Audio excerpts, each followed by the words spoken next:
With all due respect to the Air Force, I believe that some of them will prove to be of interplanetary origin. It's rotating.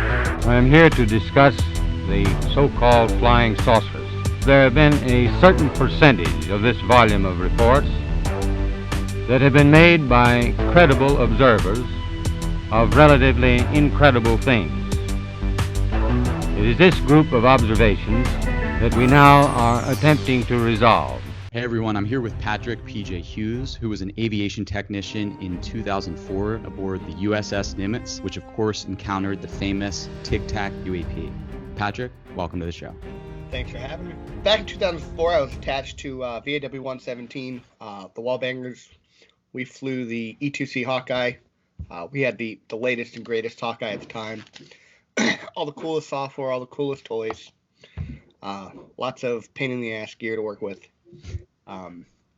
But it was basically workup cycle preparing for our 2005 deployment. It was normal operations for the most part. You know, we man up the airplane, we put all our classified stuff in, and we send it flying. Comes back, we catch it. Nothing out of the ordinary on our end until well after the fact. But the day that the Princeton took control of Fravors fighters and a couple of the other fighters, again, it was a normal day for us. But the Hawkeye that was airborne, I launched, I sent it flying, I recovered it, I took all our stuff off. I know for a fact it's a commonly disputed item that nothing was recorded. There was a whole lot of stuff recorded because I hit the record button myself. We were doing some work with CEC tech reps, so they wanted to review some of the data periodically, so that's why we were recording. But like I said, when the plane that was airborne during the initial intercept with Fravor and the follow-on came back, took all our, they kept the plane on deck running for a few extra minutes, longer than they normally do. Basically, the crew was told not to shut down. Then the crew shut down, they hightailed it out of there. Still not all that abnormal to us. So I went in, grab all our classified hard drives and everything else in the airplane that I have to do. Take it downstairs into our work center, put it in the shop. And as far as I was concerned, I was done until the next time I had to be up on deck to man up another airplane. About 20 minutes or so after we got back, there's a knock on our work center door. It's my commanding officer and two Air Force officers. And while it's not absolutely abnormal for our commanding officer to show up at our door, most of the time if he wanted to talk to us, we went to him. He didn't come to us because we were kind of out in the boonies, far away from where they were. And the fact that he had two Air Force officers that I still have no idea how they actually got on the ship. It had to be by helicopter. With him was weird. So he asked for the hard drives, the RMCs. There's a picture that's been shared by Dave Beatty, but it's a big gold brick-looking thing that's got a hard drive inside of it. And the plane normally carries 6 of them, so he wanted all 6 of them. So I start to sign them out in our logbook because we trace where they all go. And he stops me, which is abnormal. Basically said, "You're just giving them to me and we're taking them," which is outside normal procedure, but not really breaking any rules because all the classified material in the squadron is his responsibility anyways. So if he wants to take it, it's not really, it's abnormal, but it's not against the law or anything. Basically, he took those hard drives, he took those officers, they were gone, never saw them again. And one of the other little known or little reported facts is one of the guys I worked with, we had an enlisted guy who would go flying with the airplane to test and fix stuff that we couldn't do on deck, because some stuff only worked when it was up in the air. And he happened to be on that flight.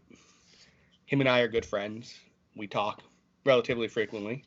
I was actually just talking to his wife about something yesterday. When he came back, they were debriefed in a SCIF, which is a centralized information facility. It's basically a room where you can't hear anything inside it, you can't hear anything outside of it. It's where you discuss classified stuff. But they were debriefed. I don't know what they were debriefed about. They signed non-disclosure agreements, and they were told what happened is what happened, and that's all you can say. So he came back to our work center shortly thereafter and started kind of telling us what happened, and then was stopped in his tracks by our division chief, who outranks him a little bit. So that was really the last we thought of it until I happened to run across Dave Beatty's documentary. Then I had reached out to Dave, and since then I've learned a lot more. That's basically the basics of it. So what type of data would have been included on those hard drives? So this is the tricky part. There's some I can tell you about and some that I can't. What was set to record was radar data. So all the radar tracks that popped up on the screen would be recorded. All the ESM, which is it's a passive system, basically records electronic signals. All those were recorded. Our CEC system, which is a very fancy data link between us, the Nimitz, the Princeton, and some ground stations, was recorded. So through that system, we would have seen everything the Princeton saw, seen everything the Nimitz saw, seen everything ground station saw. So there was a lot of data coming through that alone. And then we had several other data links that were tied into the fighters that we would have also seen what they saw, plus some stuff I can't tell you about. So there's a lot of information that can be taken from that data that somebody has, and with the recent FOIA request that went public a couple days, about a week ago now, I guess. I firmly believe, just based on what data I know is there, that a lot of that data was probably used to make the briefing, because while you could have gone to the Princeton and got a bunch of information, and they did because they took the Princeton stuff as well, while they could have done that, while they could have gone to the Nimitz itself, the most amount of information they could have taken came from the Hawkeye. Right. So your friend who was aboard the E2 Hawkeye himself and who was debriefed and who signed an NDA, do you believe, or do you have any reason to believe that included in that debrief were some of the data that came from these hard drives that were taken from you? I have no reason to not believe it. Him and I have talked. He's told me more than he should, and those are things I'm not going to share. He's told me things up to the NDA, basically. So, but I keep trying to convince him to come forward, but he's still got an active security clearance, and he still does work with the government. So he's got a lot to lose by coming forward if anybody wanted to do anything. But is there anything you can tell me that he told you up until the NDA? Yep. Not in any of the reports that have been done. The Tic Tac object actually formed up with the Hawkeye, and they could see it right out their windows. I don't know the exact distance, but it wasn't far. They saw the same appendages coming out of the bottom of it. They saw the same fighter-sized Tic Tac shape that everybody else has. If it got that close, we got a lot of information about it. So the fact that it got that close is what made them a little uncomfortable in the beginning, because the Hawkeye has no weapons. It's got no way to defend itself. So if it wanted to do anything, they were done. So it's up there for surveillance purposes? Yep. And we're normally up high enough and up far enough that the fighters have plenty of time to, come to our aid should it need to beforehand. So would there be any better aircraft to have close to an object like this if you wanted to understand it better and collect data about it? Or is this sort of the ideal vehicle to do that? Nothing I'm aware of. I mean, there might be. I but know this thing has a lot of sensors, collects a lot of different types of data. Does it take video? No. Wish it did. We made it a lot cooler. Yeah. Okay, so you mentioned that a similar thing happened aboard the Princeton, and just for anyone listening, so you're on the Nimitz, but the Princeton is another ship, and Gary Voorhees, if I'm not mistaken, has come forward and said that a similar thing happened on his ship where he was the petty officer, men landed in via helicopter and asked for all of the data on the ship, essentially. They had him, because obviously we've talked at length since then. They had him wipe a lot of data. They had him erase blank tapes just so they had a timestamp on him. They took a bunch of his data. Exactly what combination of data was taken, you'd have to ask him. But I know their CC data was taken. So, is it presumed that these were the same exact men who took the data from both ships? It doesn't sound like it. Time-wise, it sounds like it's two different sets of people. His guys were plainclothes. Mine were Air Force uniforms. But we were only maybe a 45-minute flight time from San Diego by helicopter. So there's more than enough time for people to be mobilized back on the beach to come out, whether on one helicopter or four, Right. Who knows? Is it your understanding that the Air Force was sort of investigating, but the Navy wasn't in the know? There's no real definitive answer about that. I've heard rumors, and other people have not associated with any of this stuff have said they knew about it through the Air Force and stuff. Forget the name of the individual who said he was on the Air Force side of a bunch of it. But the Air Force is traditionally always the ones researching this kind of stuff. So for them to be involved is not all that abnormal. Mm-hmm. Like I said, the Air Force flight suits stand out. There's a drastic difference between the insignia on an Air Force uniform and a Navy flight suit. So they were definitely I couldn't tell you anything else about them at this point, but they were definitely wearing Air Force uniforms. So. Do you remember anything else about them? Their age, their height, anything like that? They would have been junior officers. So, captain, lieutenant type rank. They weren't anybody like super high or super special. So similar age to you at the time, or older than you? They would have been just a little older than me. Not very. So they would be around now, and Yeah. remember this well. What about your commanding officer? What can you tell us about him? I'm not going to say his name, but it's publicly available at the time.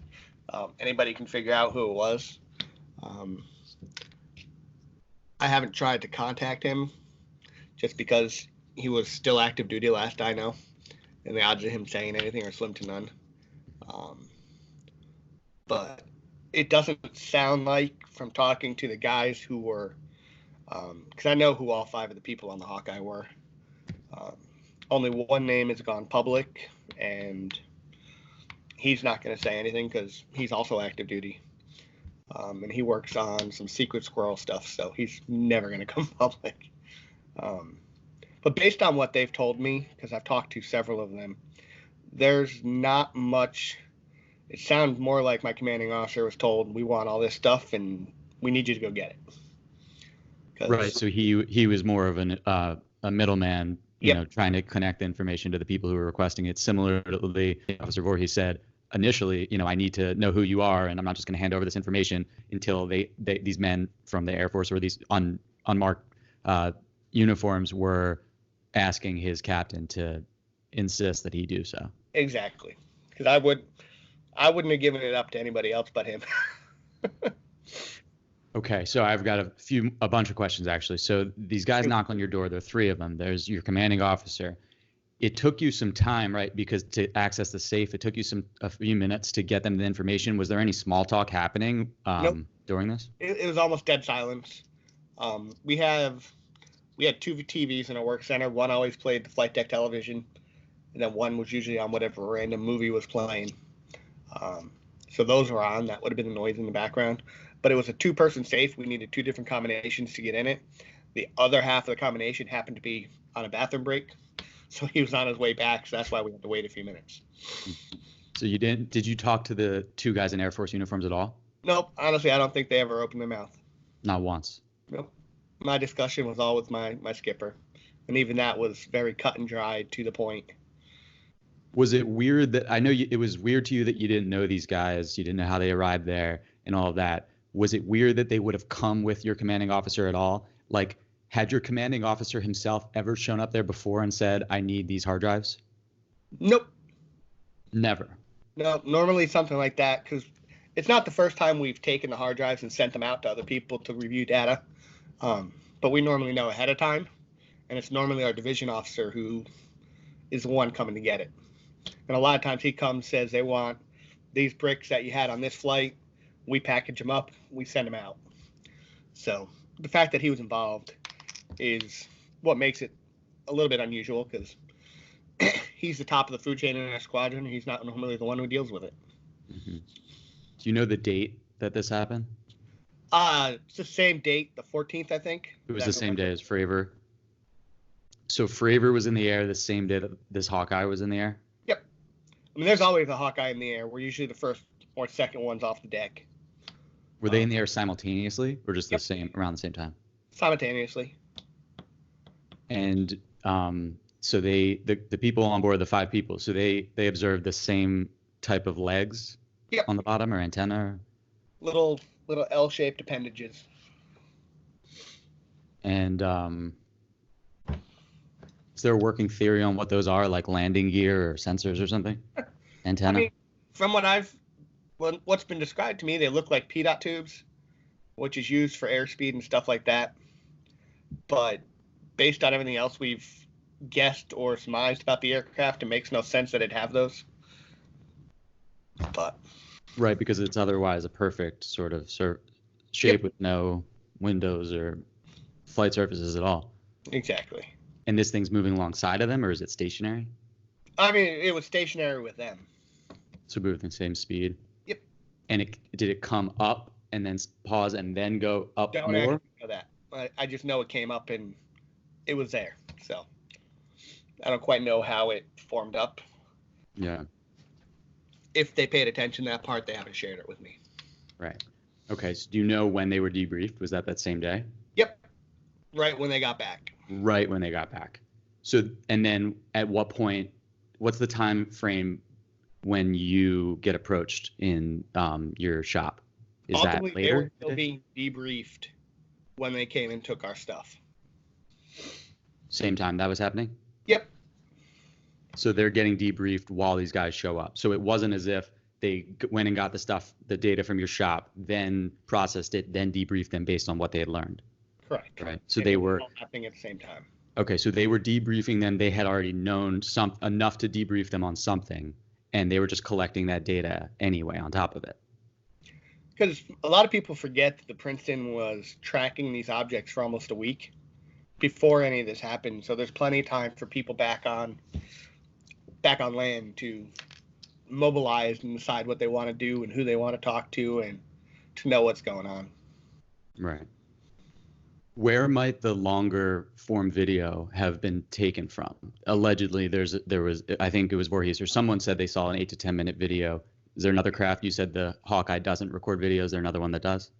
The Chad Underwood, who has gone public about a month ago now, is the one who had the follow-on flight to Fravor.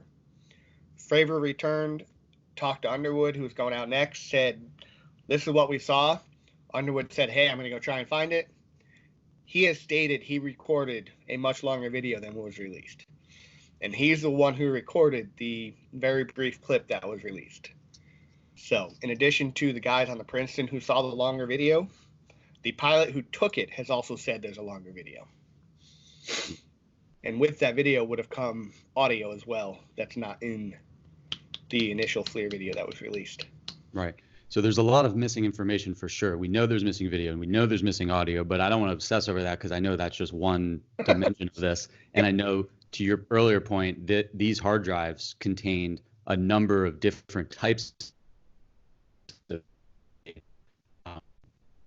that was just what we already know through the video. So I'm so curious as to what some of those might have been and why can't you talk about certain types of data that these would have included? CC, ESM, and our radar, what it would have recorded is all public knowledge. The radar basically would have recorded, where it was, certain things like that. The ESM would have picked up frequencies and any electronic signals coming from the object. It's the toy that was in the airplane that I can't talk about that I think would have drawn the most data from that object. And that's what I would love to share because I think it would clear things up. What do you mean by the toy? It's I call it a toy. We were the only asset in the Navy that had it. And it wasn't even routine for us to have it. It was some classified gear that we periodically put in the airplane and took with us. Like I said, what it does and what it can't. I've signed my own NDAs for that program. I can't actually share what it is or what it is, and I would love to, but I can't. Okay. So there's some classified technology aboard the Hawkeye that would provide potentially useful information about this UAP. Yep. That was on this hard drive that was taken.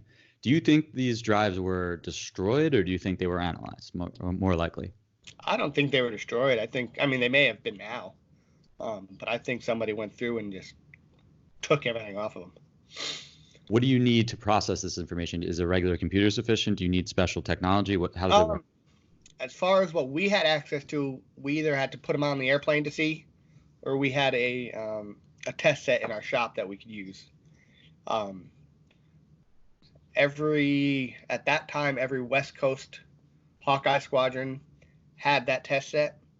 Raytheon would have had that test set, and several other places in Southern California would have that test set. So there's more than enough places for them to go and look at that data. And at the same time, if they already knew what they were looking for, all it is a computer hard drive in a fancy case. They could have pulled it out and gotten it other ways. Right. It would be just conjecture, I know, but what could be on it? Can you just, I'm sure you've imagined a million times, what's best case scenario of, a hypothetical situation, what a Hawkeye can record? I mean, frankly, I lean towards it being our technology, just based on some things I know and some things I kind of am guessing at, but I'm equally open to it being a UAP or something else. But if it was our technology and somebody wanted to test that technology, the Nimitz strike group was the top of the line at that time. Between the fighters, the software, the systems, the ships, you didn't get any better than us in 2004. So if I was going to test, go ahead. No, I was going to ask the same thing. Yeah. So if you were trying to test a top secret technology, this is sort of your ideal beta environment. Yep. I'm throwing it at the best we have. And we would have known, the data would have said if it was, more than likely, if it was ours or not, based on all the electronic signals it could have gotten from the object. It could have gotten, frequencies, all kinds of other stuff. It could have told, we would have known if it was transmitting or if it was receiving data, if it was receiving stuff. So there's a lot of data there that we could have learned quite a bit about it from. Right. And maybe significant too that your aircraft didn't have weapons on them at the time. Right. So it's not like you're going to shoot one of these things down. Yeah, the Hawkeyes never had weapons on it, so. And even Commander Fravor, right? He couldn't do anything to shoot one of these things down. But if anything, they were risking, the pilot's well-being. Based on everything even Fravor said, there was never any direct danger to him. There was never any direct danger to the follow-on flights. Nothing that Princeton saw really, talking with Kevin Day, obviously, nothing they saw on their radars really said they were in absolute danger. I know Kevin Day's reasoning for taking control of Fravor's airplane on that day was safety of flight. That was one of his big pushes to his commanding officer to convince them to do it. But it never actually showed true danger to any of the aircraft. Okay. Sean Cahill saw these things at night. It sounded like they were they were descending from 80,000 feet down to 20,000 feet over the course of weeks. Mm-hmm. So if this were some sort of test, it wasn't confined to any one day or any one group of people. This was, a long period of time during which this test occurred, presumably, if it was a test. And part of it seemed they kind of left us alone until we went to check them out. You know, they were just doing their stuff, their altitude changes and everything else. It wasn't really until Fravor went looking for them that we sent them after them that they started to interact with us. Again, if I was testing something, that's the environment I'd put it in, and I probably would have waited to see how long it took us to do something. But at the same time, it could have just all been a coincidence. Somebody was out there testing stuff, and we just happened to be there. But the only issue with that part is it's not exactly a secret where we train out there. Every battle group on the West Coast does it in the same area, and it's not very hard to find out when we're going to do it. So for it to be a coincidence is a lot less of a possibility than the other option. Sure. You mentioned Raytheon. Does Raytheon make the Hawkeye? No, they make CEC and some other stuff. But they're a contractor that's heavily involved, so that's why they would have. You said they have test facility where you could watch back this, play back some of this data. Yep. Northrop Grumman built the aircraft. Lockheed built the radar. CEC was Raytheon, and I forget who ESM was, but. Do you know who debriefed the 5 on the Hawkeye? Nope, no clue. I don't think they knew who they were either. Really? So it wasn't definitely the Air Force or a contractor or something like that? Nope. It's interesting that those contractors are always involved in the mix, whether it's Raytheon or Northrop or Boeing or Lockheed, right? Whether it's UAP or the military technology that is known, they seem to be interested in both, right? Mm-hmm. Which is interesting. It is interesting. And there's this 37th parallel across, the major military installations in our country and where the majority of these UAP and also cattle mutilations occur.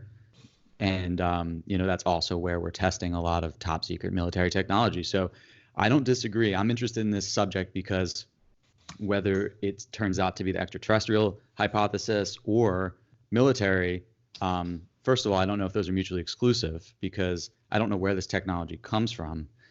Even if it is our own at this point, it seems to be a major leap from where we've been throughout civilization, and this technology has been observed since God knows when. I mean, I've been just recently paying attention to some incidents in the early 50s, where some of these craft are seen, and it seems to be a similar technology as you're seeing now. So that's almost 100 years ago. This thing has been kept secret, if that's what's happening. And then when I posted a video about the 50s, people were saying, man, the 50s, this has been going on since long before that. I mean, Roswell was 47, but it's been happening since, ancient times, some would say. So there's an interesting case to be made for military technology, but do you have any thoughts about where the origins of it might be?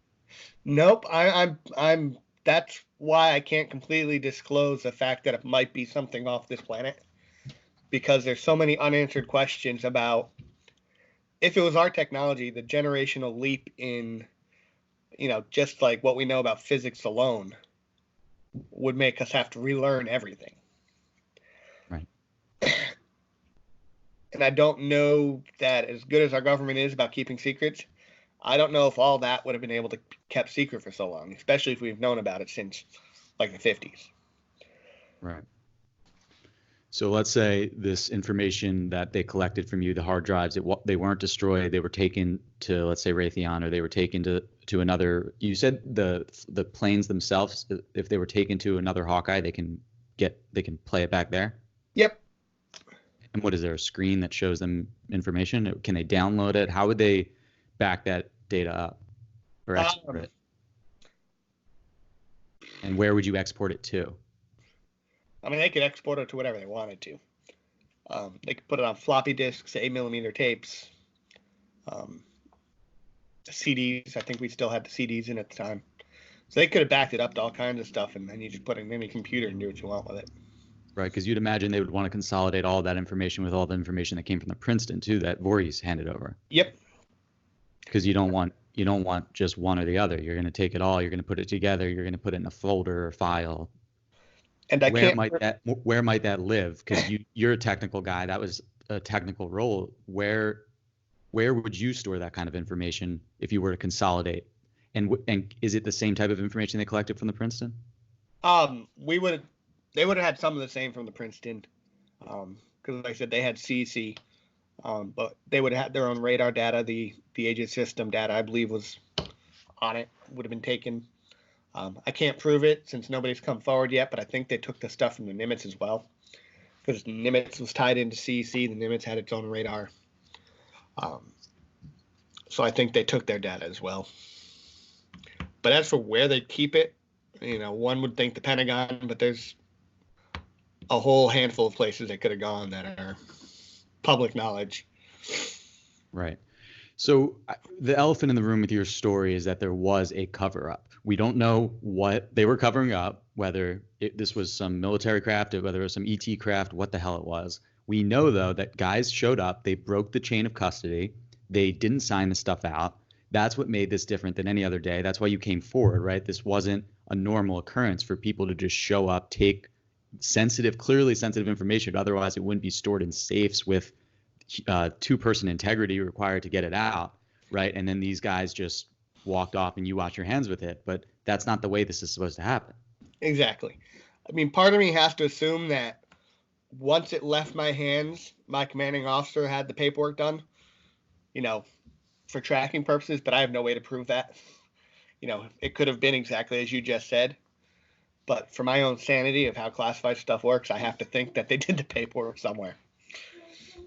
Right. So I think that's the most explosive part of this story. We may never get to the ultimate conclusion of what they're covering up, but irrefutably there is a cover-up of some sort. And sadly, our own, seems military or intelligence and contractors are in on it. We don't know why. Do you think the reason so few come forward is perhaps because it is our own military technology and they don't want to be, like unpatriotic whistleblowers? I mean, I don't consider myself A, unpatriotic, or B, a whistleblower. If the appropriate person with the right credentials showed up at my door 5 minutes from now and told me never to talk about it again, you'd never hear from me again. Sure. And I know Gary, Kevin, and the whole group of us all feel the same way. Right. No, I think we everyone watching this video, I certainly recognize you as a true patriot, and thank you very much for your service too, because I know that you guys not only served, but it's in pursuit of that service that you will come forward when it feels that you chose to serve to protect this type of information. I mean, this was essential, right, to the role and to the country, to our national security, that this type of information is sensitive and is safeguarded, and that the chain of custody is put in place to keep us safer. So I think it's more patriotic to come forward when that's broken and keep integrity and trust in the system. I mean, ultimately, the group of us have been public enough, and the story's been public enough, and even the Navy's admitted to enough of it that if somebody really didn't want us saying things, we would have already found out we weren't supposed to be saying anything. I firmly believe that at this point. I think at this point, so many people have either been a part of programs or safeguarded the data that not everybody even knows where all of it is. And then I think part of it is they don't want to release certain information because it's going to release certain tactics and capabilities that we have. And one of the big reasons a lot of stuff gets classified is not because we don't want the public to know about it. It's because the public knows about it. The bad guys on the other side know about it. We don't want them to know exactly how some of our equipment operates. We don't want them to know exactly how far some of our equipment can operate. That's a lot of stuff we want to keep secret. And I think that's a big portion of why a lot of this isn't being released. Not because they don't want to share it, but because it's going to let a lot of other things out of the bag that they don't want out of the bag. I was looking up who your commanding officer was before. Okay. Well, if you figure out which one of the two it was, I'll give you credit because we had a change of command right about that time. Okay. So recent news came out, as you alluded to earlier, that top secret UFO or UAP files could, quote, gravely damage U.S. national security if released, the Navy says.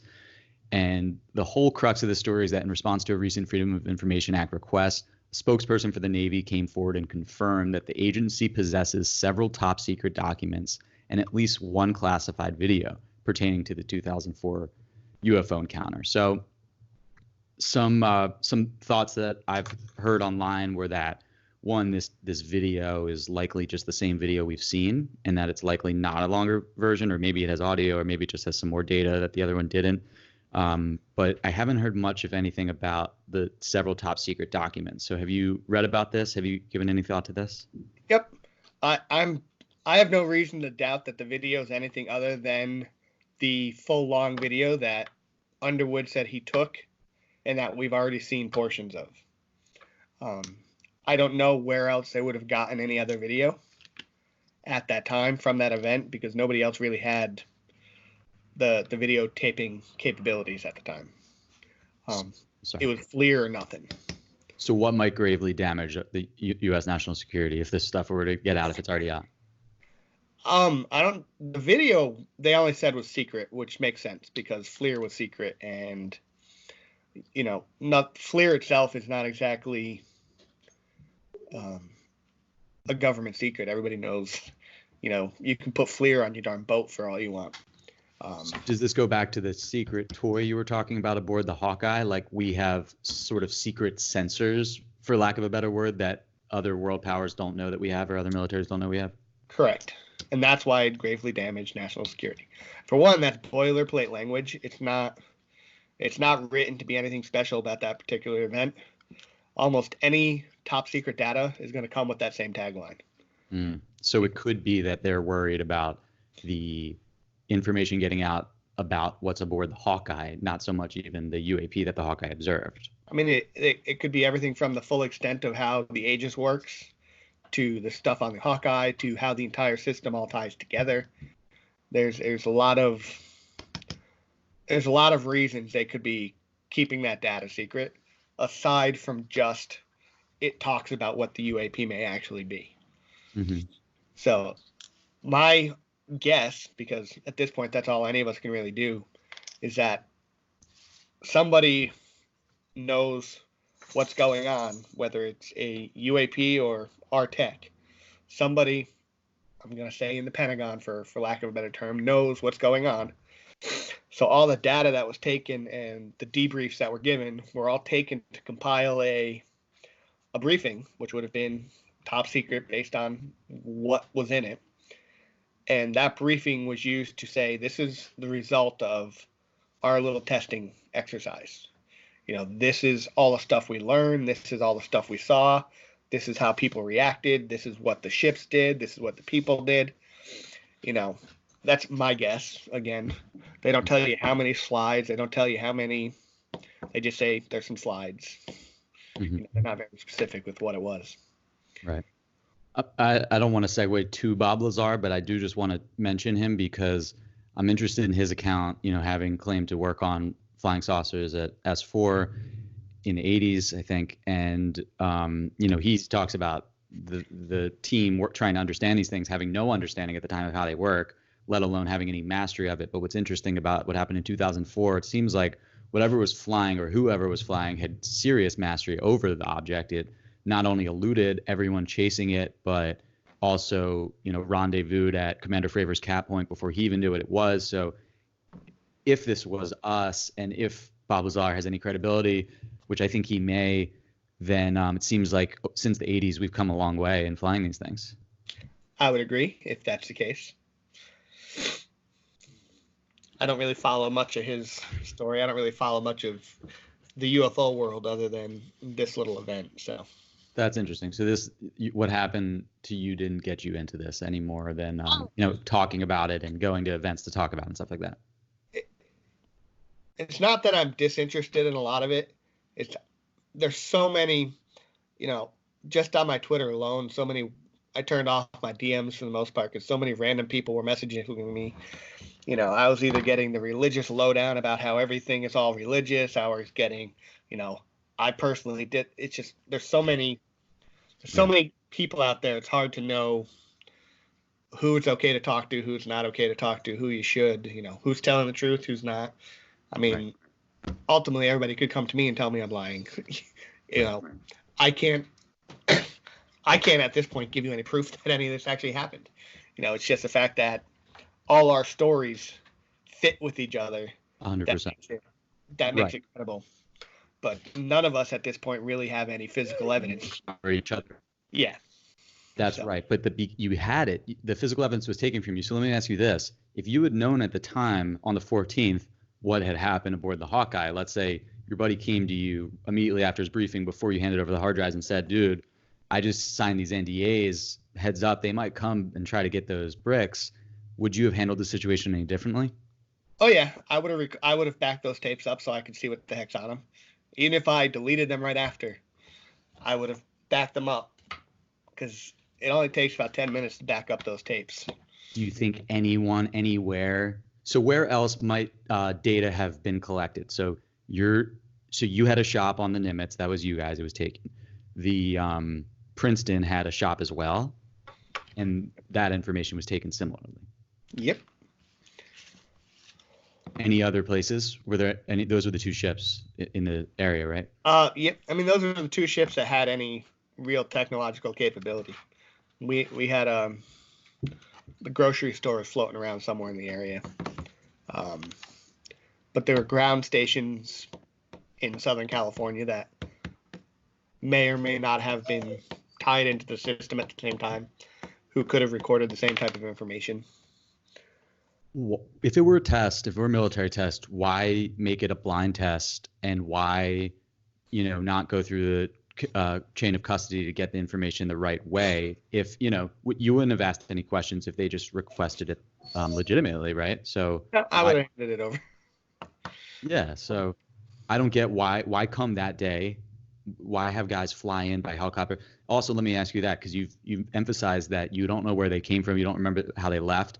What do you make of that? Is it there are two ways on the, well, technically three, but in reality, there's only two ways on the ship when we're out to sea.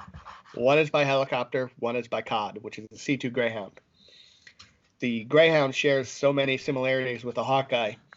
They're identical in many ways that when it's out at the ship, the Hawkeye guys generally take care of it. So I had the most C2 experience, so I was generally the one who was there. I was generally the person up there with the Hawk or the CODs when they came. So I saw who came on and off that day, the day before. I was barely not up by that COD when it was on the deck. They didn't come on that. Even with the helmet and the rubber ducky on, they stand out. I would have noticed who they were. I would have said, hey, wonder what those Air Force guys are doing here. But the helicopter comes and goes so often during the day, it's hard to keep track of who's on them because they are always out on plane guard. There's always a helicopter out when we're flying. So they come in and out to fuel all day. They go back and forth between all the ships delivering mail or other stuff. So the helicopter comes in and out so often, nobody even pays attention to it anymore. And one of the primary helicopter landing spots was right above my shop. Every time they landed, we hear it. So it's very easy for somebody to be on that and come right off of it without anybody really noticing. I see. So chances are they did just land there, but you didn't hear it. Yep. Okay. And Voorhees said they came on a helicopter too. So whether it was the same guys or different guys, like you said earlier, because they were not wearing Air Force uniform on the Princeton when they landed. Right. It's interesting.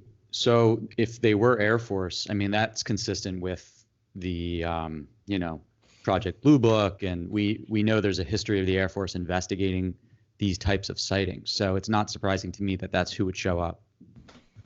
Agreed. That's why it kind of makes sense.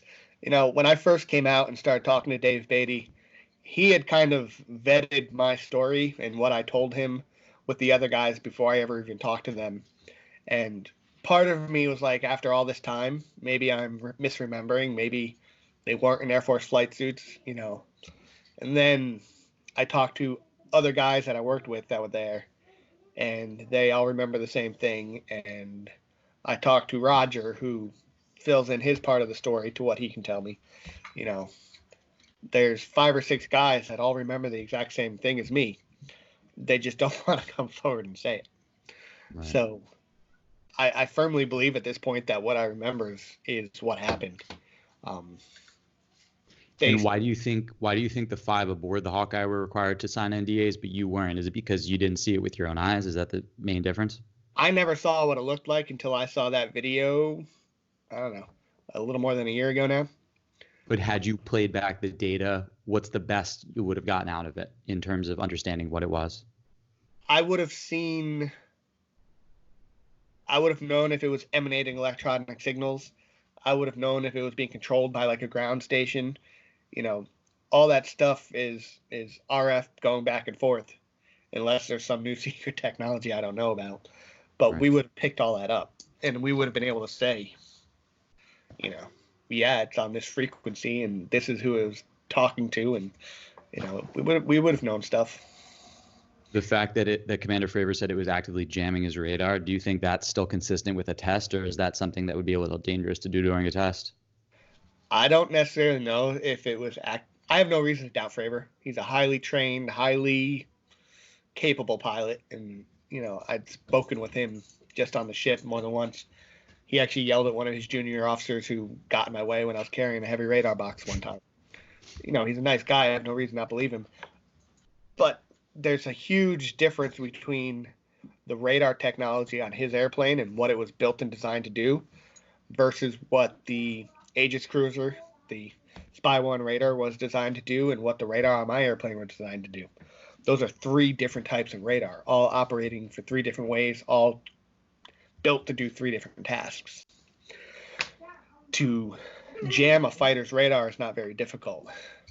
It's very easy to overpower.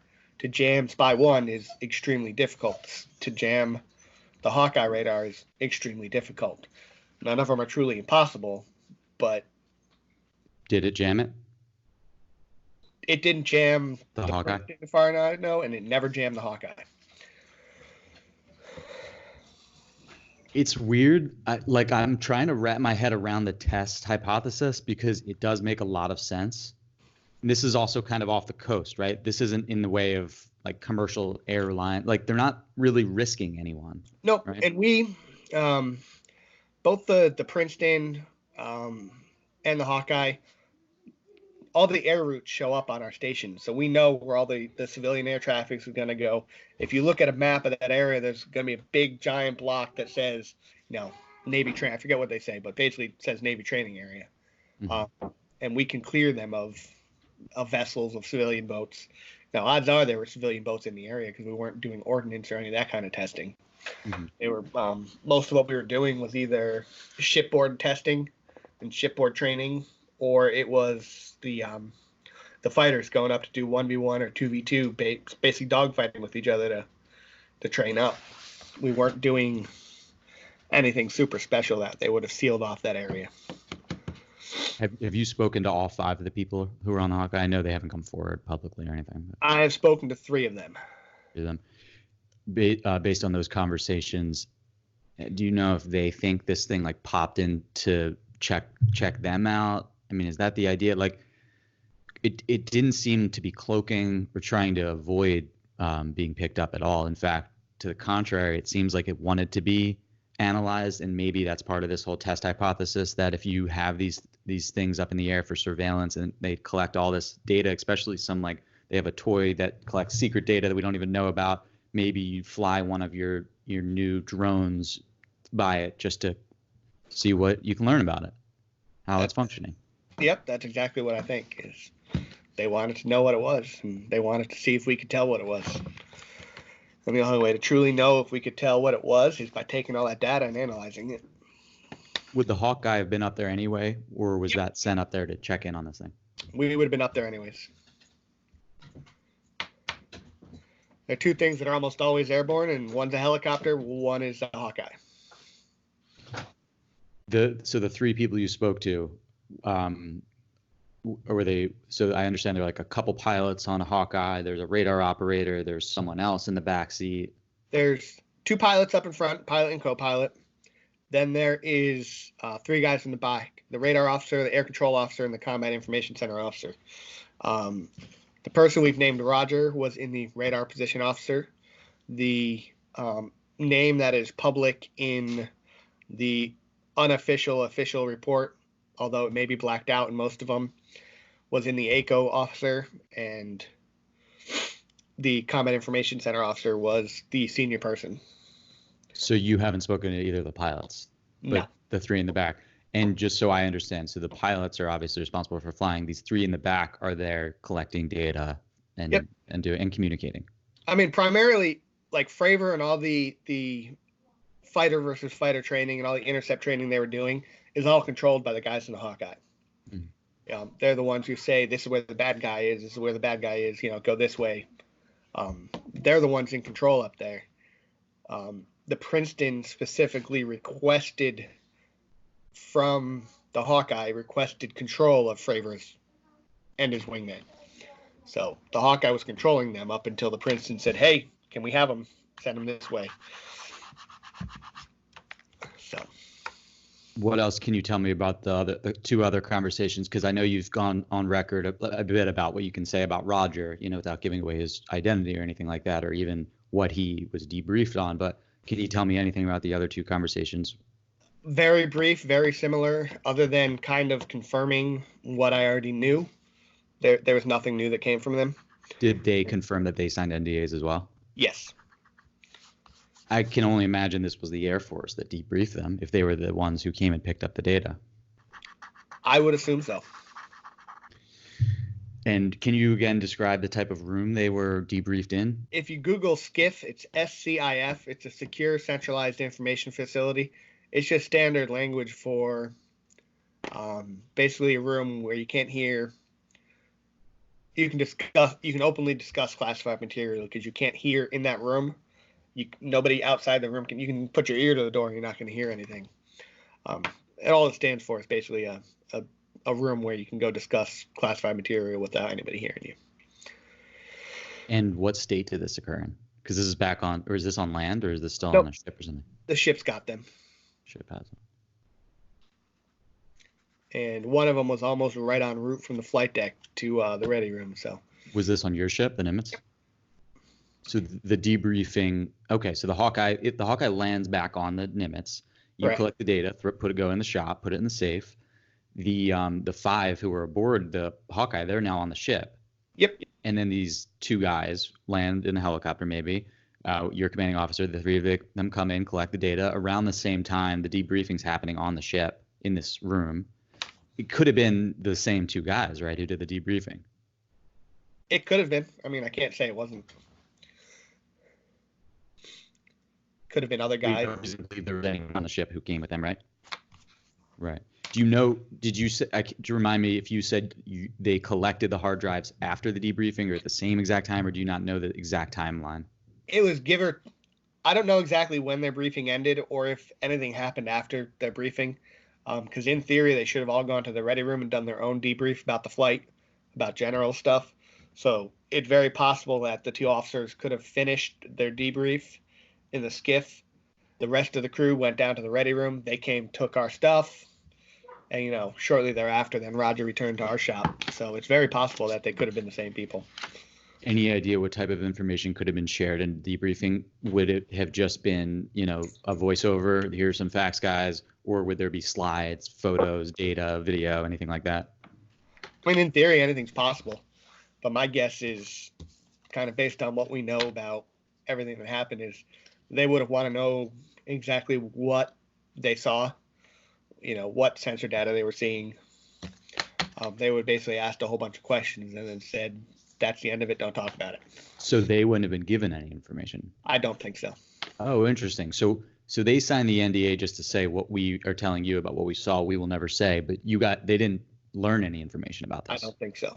Okay, Nope. so I was kind of acting under the assumption that your inclination that this is military technology may have come from, some of these conversations, and that might have come from something that they learned, but it's not like Roger found out that this is, Raytheon's top secret drone. Nope. Do you know if the NDAs are in perpetuity? Is a lifelong thing for them? Yes. I'm pretty sure Roger's told me anything he can. I'm pretty sure he's told me the important things. Because like I said, he has told me a few more things than I've shared. Mainly because I'm pretty sure what he's shared is probably still covered by his NDA. So I don't want to ever get him in trouble. But honestly, an NDA lasts for essentially forever. There's a stack of them I've signed from my time in the Navy. And they're all still good for forever, as long as... What are the consequences of breaking an NDA, like a military NDA? Jail. Really? Yeah. Yeah, that's pretty serious. Yep. I mean, that's the worst case scenario. I mean, in theory, they could pull your clearance. There's a lot of lesser things they can do. Mm-hmm. It just kind of depends on the severity of what you did. Mm-hmm. Roger and his crew, they saw just one single craft, right? One Tic Tac. Correct. Did they mention it moving like a ping pong in the way Commander Fravor described it? Nope. They didn't really mention anything much about movement other than it kind of popped up next to him and hung out there for a minute or two and then took off.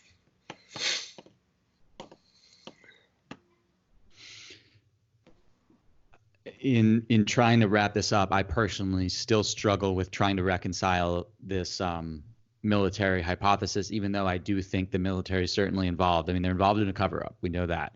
Are they the creators of this thing? We don't know. Are they piloting this thing? Potentially. It seems like it at times. I still have no idea where it comes from and how it works, because it does seem to defy physics still.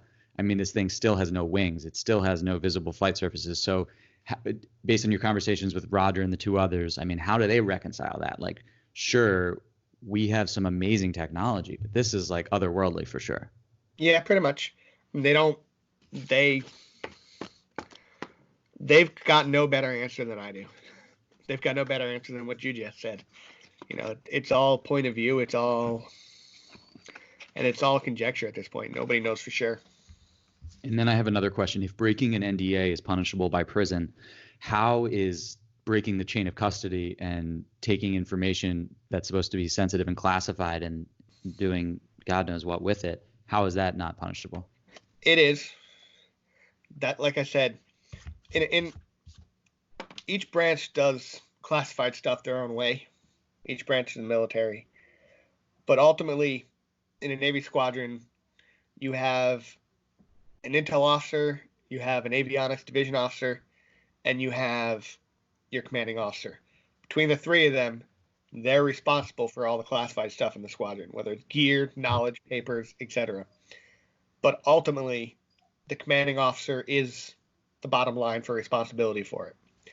So just because he took it from my space and took it to the ready room isn't exactly breaking custody. It's just they broke squadron policy, so to speak, because we normally log them out. I, as the technician, have to assume that when they took it to the ready room, if it in fact left the ship, which I believe it does, that somebody did paperwork. I just have to assume that because that's what's supposed to happen. Mm-hmm. I have no proof that they did paperwork. I have no proof they didn't do paperwork. I just know they didn't do the normal paperwork to take it from me. Right. Do you know if I think ATIP was operating at this time, right? I think so.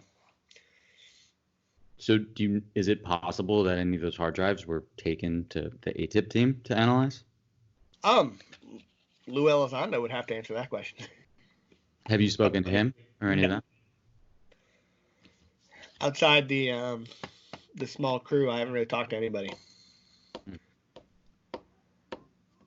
And so at this point in your life, you're leaning towards most likely military technology. As I get asked on Twitter about every other hour, about 60-40. 60-40. Okay, so you leave some sizable room for the ET hypothesis. Oh yeah, I'm not against it. Yeah, neither explained. Yeah. There's too many unexplained parts of the story for me to completely flip-flop one way or the other. Mm-hmm. Yeah, because I think thinking Occam's razor in just the Nimitz encounters, I mean, there's reason to cover up your secret technology, of course, and that's why you'd sign NDA just like you would to a group of beta users who test your software platform before it's ready to go public. But else in your airspace that you can, that it's flying around with impunity and putting potentially your own pilots in jeopardy and your own commercial airlines in jeopardy, then there's also reason to cover up, because what type of government, what type of military that's supposed to make people feel safe wants to come forward and say, we don't know what's happening in our own airspace. So I think there's an equally plausible reason to want to cover that type of situation up. I completely agree. It's really crazy, man. It's really wild. I mean, we're all with it. Whatever it turns out to be, the group of us want to just know what it is. Yeah, for sure. Do you think before we're all gone, we'll have any idea about what this one was? I really hope so. It feels like if there's any one we're going to learn more about, it's this, right? Yeah, I mean, I forget who said it, but it's been said to be like the most documented case in basically like history. It's right. We know there's physical evidence. Granted, we'll probably never see it, but we know it's there. Yeah. You've got highly trained naval aviators all saying what they saw. You've got highly trained enlisted guys all saying what we saw. And in a big picture, if you put everything together, it all fits. Right. And most of us all said what we had to say before we ever had a chance to corroborate it with each other. Right. So and there would have been even more data to corroborate it had they not taken it exactly from everywhere that it existed. So it's not like we all got together, a year ago and said, let's all make this up and say it together. Right.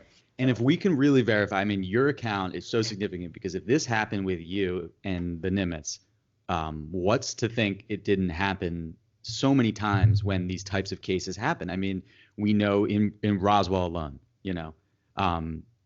what was initially reported by the Air Force was not what was later photographed and put out.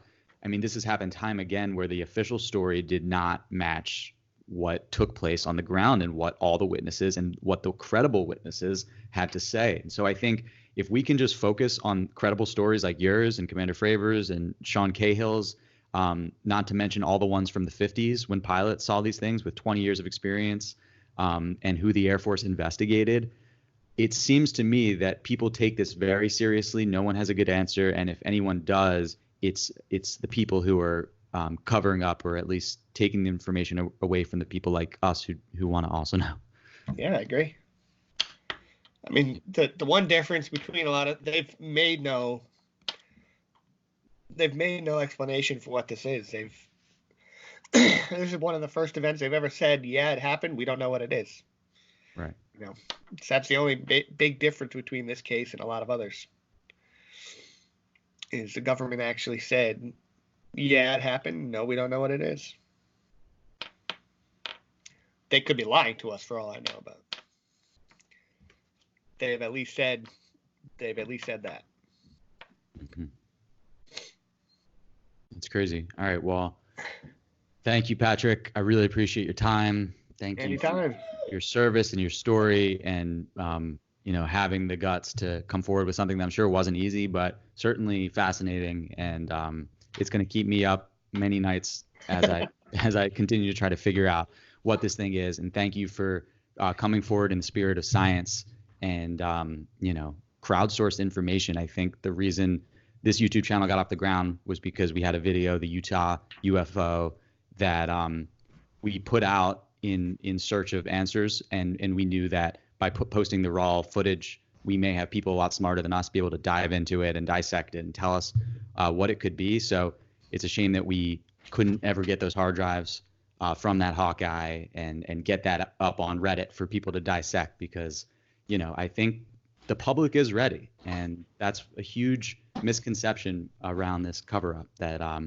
we're not ready for it, because I think we're more than eager. We're more than capable of dealing with it. There won't be panic. I think people deserve to know what their relationship and positioning is in the universe. And if anyone on Earth has any better insight into what that is, it's, a disservice to humanity to not share it with everyone. I agree. Thanks again, Patrick. No problem. Thanks for having me on.